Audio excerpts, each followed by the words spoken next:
1926, February the 1st. Okay. Where were you on December 7th? I was going over to some friend's house. We were working on a model fighter plane, a flying model. And we got there and the news came over the radio, and we took the plane up on the top of the house and loaded it with firecrackers and threw it off the house. Blew it up. I signed up, enlisted when I was 17 in 1943, the latter part of the 43. I was trying to get into the Naval Air, which I was accepted for, but never went into it actually.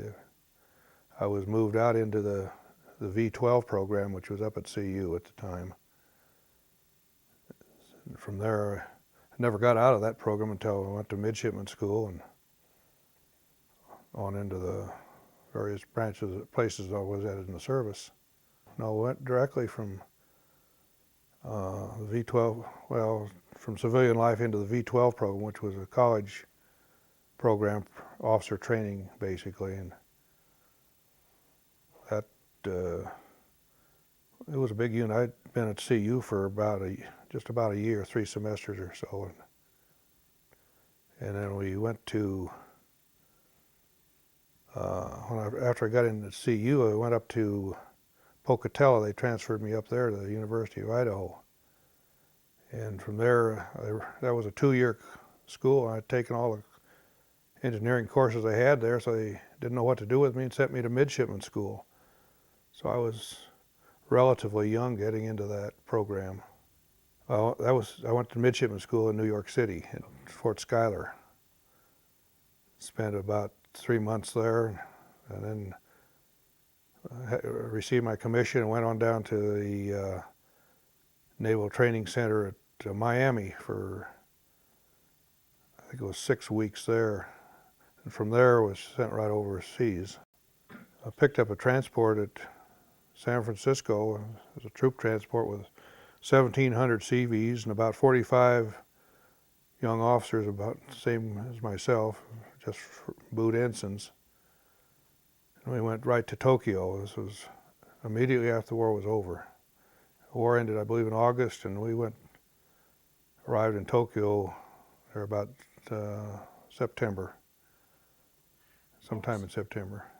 Didn't really get into the city much. Our ship came into Yokohama, and I spent one afternoon ashore, and we picked up our ship. When we got to harbor at Yokohama, the ship we were to get to, the USS St. Paul, heavy cruiser, was anchored over just a little ways from us, probably a quarter of a mile away. And the captain of the ship that we were on it was a merchant ship. He was a little bit unhappy with the facility there. They wouldn't give him an anchoring point, so he just went out in the middle of all these ships that had been there for the surrender and dropped the hook and shut down the signal bridge and everything else, closed his radio down. We sat about 3 days till we sneaked up and got the signal lamp on the bridge and signaled the port authority, port director there to send a boat out for us. And we got ashore, and then there was no place to stay. We found a young ensign wandering around with a truck, and he took us to a seaplane tender, which was, at that point, everybody was going home. And they'd stolen all the blankets off the ship when they left, all the Navy blankets. So we slept on barren mattresses with a pile of dirty sheets. I kept pulling more sheets off the floor to try to keep warm. It was just freezing cold. And then the captain there said he didn't have rations for us. There were 10 of us in the group by then. And he told this ensign to get us off of there. He didn't care where we went, but get us off. So he found a friend with a PBM Mariner seaplane and shipped us off to Okinawa. And we had a choice of 2 places they thought the ship may have gone. One was to Hong Kong, the other was Shanghai. So we took a straw vote and decided we'd go to Shanghai, and unfortunately the ship was there. So we had to report aboard immediately. Didn't get to tour the Orient like we kind of hoped. I was assigned to the an 80-inch turret as a junior officer, and shortly thereafter I was the turret officer. The senior one was transferred out, or went home for discharge. And we sat there in Shanghai for about 3 months. It was pretty much restricted because a fair share of the city was off limits to military personnel. So we didn't get too far from the waterfront there. There were quite a number of ships in Shanghai at the time. I'm not sure what the reason for being there was. Well, Shanghai was surrounded by the communists at that point. It was still a Republic of China for the Chiang Kai-shek's regime, so I guess you'd say. And so when we vacated there, I guess it wasn't too long before the communists took over and all the nationalists left and went to Formosa and various places, Hong Kong. One interesting thing here, while I was on the ship, there was a person came aboard by the name of K.C. Wu, which the name stuck with me for some reason. We went to China about a month ago, and while we were waiting at the Denver airport, I met a Chinese couple who were heading back there, worked for Level 3 here in Broomfield. And he asked where we were going. I mentioned the various cities. And he said, "Oh, well, my wife is from Shanghai." And we discussed it a bit, and turned out to be, I asked her if she had ever heard of K.C. Wu, and she looked rather shocked. She said, "That was my father." And I don't know what I did with him. I just met him very briefly, and the name stuck, I guess, because of its unusual short name there with K.C. I don't know what it meant. But then he went down from being mayor of Shanghai to a mayor or governor, whatever it was, of Formosa after that. And I guess he didn't get along too well with Chiang Kai-shek. And according to them, he'd put out an assassination request on the gentleman, on her father. And that's about all I heard about it then. But yeah, we left there in January and came back to the States. And I stayed on the ship until about July and was discharged or released from active duty. They didn't give us discharges. They gave us what they call it, a certificate of service, I think it was, meaning we were still in the reserve but not active. So that was so they could call us back for Korea. I was on a destroyer. It was a main battery director officer on that for a 5-inch battery. Well, we did a lot of shooting. Nobody shot back at me while I was on the ship, at least. We did quite a bit of bombardment work and mostly screening on the carrier task force. Coast Song, I think, was the area, was the bomb line on the East Coast. The ship, after I left, it was hit off the Chinan Po. I was not aboard at the time. It was just one small shell hit it. Nobody was hurt. Made a kind of a mess out of the radio room, or emergency radio room. But it was, shell came right in over the chow line on the thing. Well, there were people called back from random from all over your military careers during war. They weren't just late comers by any means. I don't know, I think they just randomly picked them, threw the numbers up in the air and pulled them. It went pretty quick. Came back to CU, Boulder, and finished up there on the GI Bill. Well, after we finished up with Korea, we took a job in Denver, and after college, of course. Couldn't find a job, there were no vacancies then. I took a job in a warehouse in Denver, a plumbing warehouse. I had an architectural engineering degree. And let's see, as we finished there, and then we went to, Carol and I were married after our term at CU. Then we went back to work for a couple of years, about a year. and then was called to Korea, and went back with the same firm, and decided that wasn't for us, and we bought a little hardware store down in Denver, 46th and Josephine. Not a very good neighborhood, right with the packing house districts.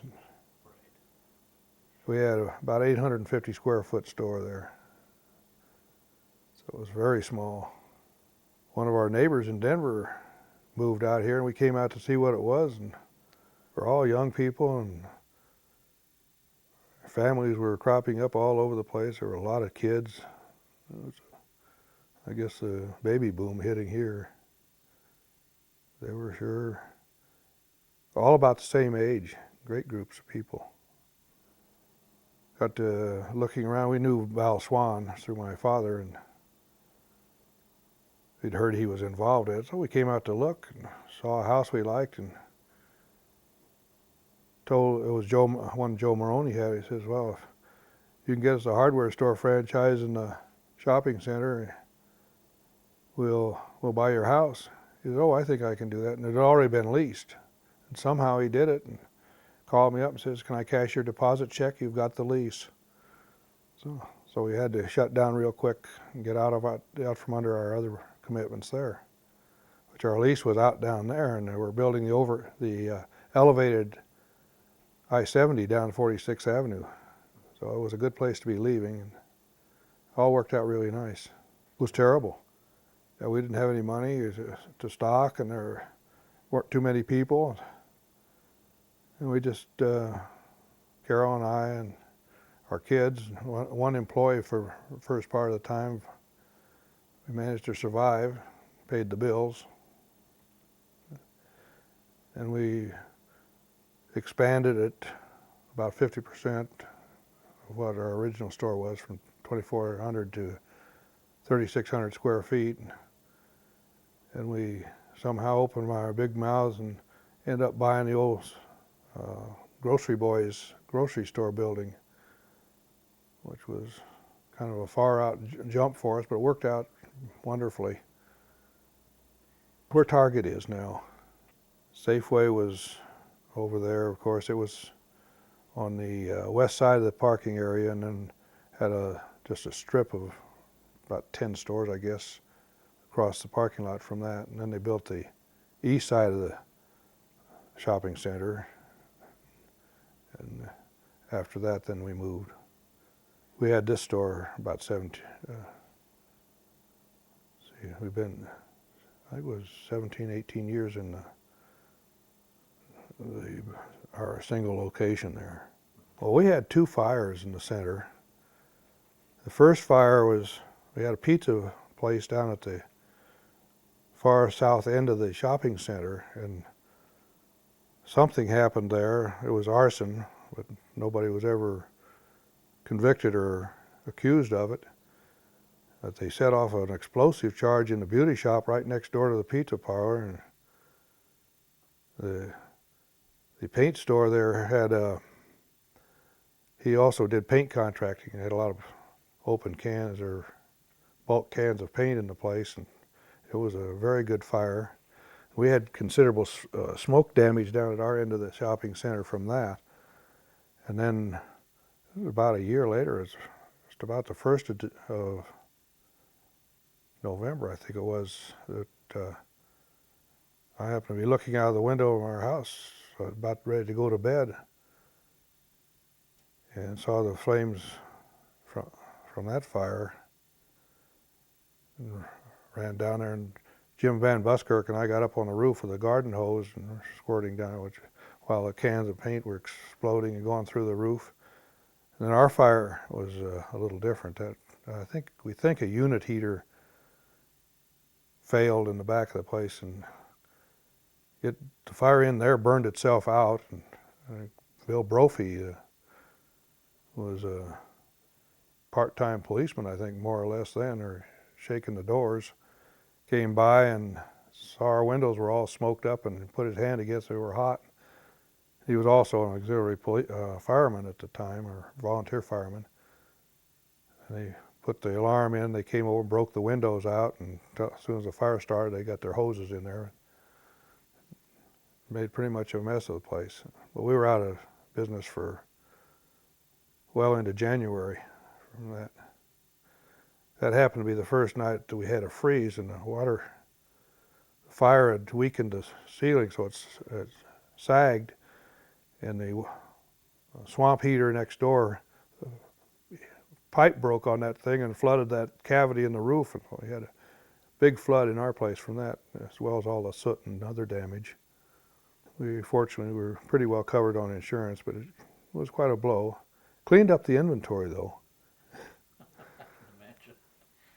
Well, we just had a spectacular increases in sales from the time we moved into that building. It was 20 to 40% a year for quite a few years, and then when Storage Tech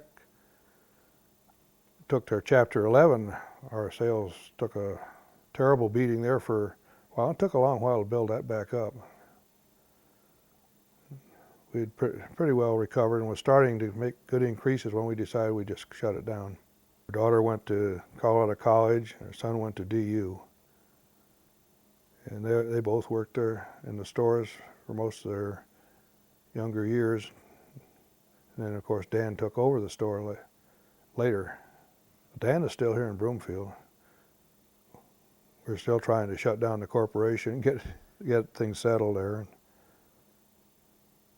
And he's out hunting for something he wants to do beyond that. I think it's terrific. It's really going well. Very impressive. It's something I had looked forward to for many, many years. See this become a city-county or one entity. Well, we've eliminated the varied court systems and having to go to the 4 different counties to pay your speeding ticket or whatever, I guess. The police don't have to run their prisoners to court in all these various places. Have our own location here for storing prisoners while they're going through the court processes. And likewise, the sales tax situation is into one city, one area. It gives us a pretty good tax base to work from. Now, without sharing it, I think one of the biggest things is the court systems. Get it down to one basic group there, and the sales tax. I was on the election commission when we first started. The second incorporation election, the first one failed by just a few votes. The second one made it. I chaired that. Well, we had a couple of recounts, and it was not unlike this election. We went through and counted the ballots, and we counted by intent. If somebody said hell yes or hell no on the thing, we took them as what they meant. Then a group of them got pretty upset about this thing. It was only about 6 votes different. So we went through and recounted them. We threw out all the improperly marked ones. We picked up a few extra votes, but what didn't make a significant difference. It was very, very close, though. I was president of the Merchants Association, on the bank board, and water department commission, and planning and zoning, and board of zoning, our board of adjustments. I was on one budget committee, and been president of the Kiwanis Club and Rotary Club over the years. I don't think a lot of them even knew it happened. I don't think they understand, no. It isn't taught in the schools, apparently. I think there just isn't much opportunity for them to hear about it. The schools don't seem to be particularly interested in this type of thing. I don't know why. Yeah, it was a kind of an intense era. Hard to describe how the feelings of people, I think, at the time, and everybody was different, I'm sure. But we didn't hesitate to go enlist in the service. We were quite anxious to go and take part in it, I guess. It's kind of dumb, but we did it. I don't know, it sure popped up again for Desert Storm. That was quite impressive. It all died immediately afterwards. I think the media has done a lot to destroy that side of it.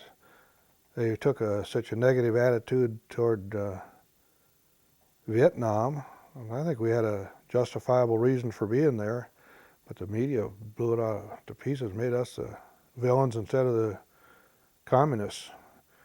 And they ignored Korea totally. There were darn near as many people killed in Korea in 4 years as there were in Vietnam in 10 or 12 years, whatever it was. But you don't hear that on anything. Quite a nasty war. All wars are, I guess. But when it came out of World War II and went to college or on the GI Bill there, they were anxious to get out and get on with their lives. And now they're just, like I guess people have always been, they just started and went along a natural course of affairs and without too much disruption. You certainly got the disruptions for those 3 wars, 4 wars actually now. I think it'd be great. I think it probably helps almost everybody. A few it doesn't, but I certainly don't begrudge the 4 years I spent. And it seemed like a lot of time at the time, but looking back, it was a very brief period. Didn't amount to much. But it sure teaches some responsibility and discipline, patriotism. Yeah, we got a great country here if we can just keep it going that way.